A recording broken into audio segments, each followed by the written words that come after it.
Ladies and gentlemen, welcome back. I have a great video set up. I've been waiting to make this video for a while. I was hoping this would come back around eventually, and now it is here. So, do you all remember back in 2020, the year of the lockdowns and the medication that they wanted to inject into all of us for our health and safety? And all the BLM riots and all that stuff that went on. Well, there was also a lot of name changes that happened, right, throughout the country. Statues were taken down and trying to erase history was occurring that year. Well, there was a football team that was also under fire for their name, and so they voted to change their name. And in 2022, the name was officially changed. Well, that team was the Washington Redskins, now known as the Washington Commanders. Well, it turns out there was a huge backlash right during that period of time. And there's a group now, Native American group, that have come back and said they want their name back on the Washington team. Let me cue up this article. I've been waiting for this. All right, Native American. This is from the Washington Examiner. Native American group threatens Washington Commanders with boycott over name change. I love it. A Native American group has threatened to boycott the Washington Commanders football team if the team does not revert to its older title, the Redskins. I love it. This is a quote from a letter that they sent the team. Should we need to encourage a national boycott similar to what happened with Anheuser-Busch, which is now down $27 billion? We will do just that, the letter read. Oh, wow.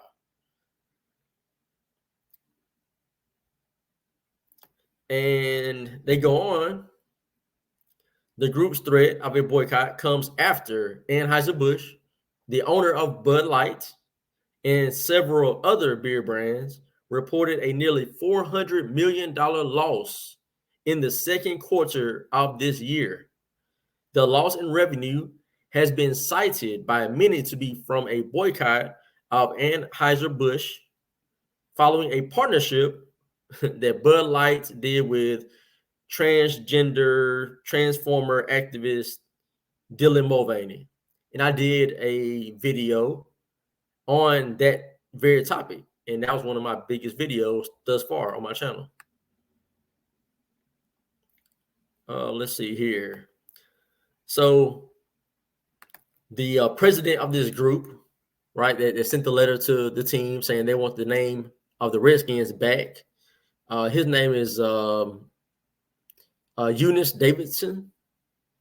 And they cited in their letter that there was a poll that found that 90% of Native Americans did not find the Redskins name offensive. And they go on to say there's other sports teams with Native American, related names like Kansas City Chiefs, Chicago Blackhawks, which is a hockey team. What they didn't mention, you got Atlanta Braves. You have so many. There's college teams as well. Man, it says at this moment in history, we are formally requesting that the team revitalize its relationship with the American Indian community by changing the name back to the Redskins, which recognizes America's original inhabitants, and using the team's historic name and legacy to encourage Americans to learn about, not cancel, the history of America's tribes and our role in the founding of this great nation, the letter read. And their petition so far, as of Tuesday morning, That is today. It has over 67,000 signatures.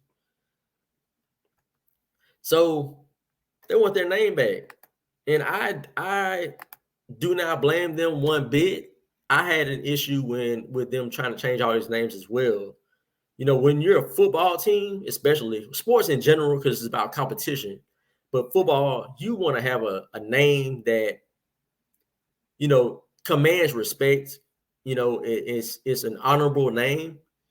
And, you know, you don't see NFL teams called the Frogs, right? The Squirrels, you know, the Flying Bats or something. Like, you don't see anything like that. It's the Lions, Rams, the Buccaneers, the Patriots, you got names like that, you know, and you got Chiefs.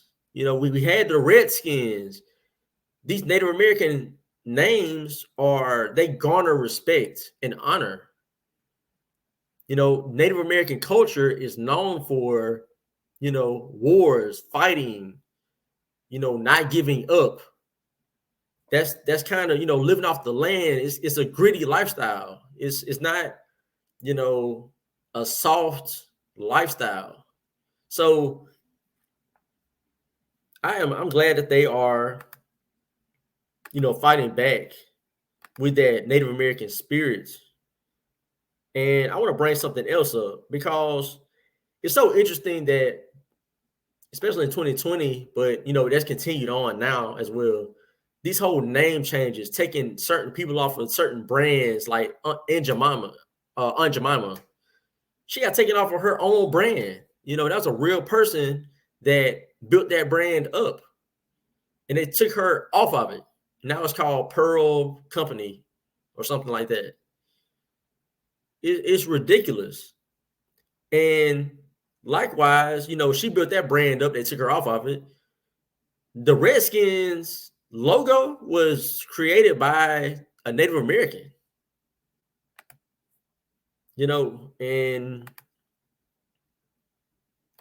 his name, Walter Blackie Wetzel, a former leader of the Blackfeet Nation, designed the Indian head logo for the Washington, D.C.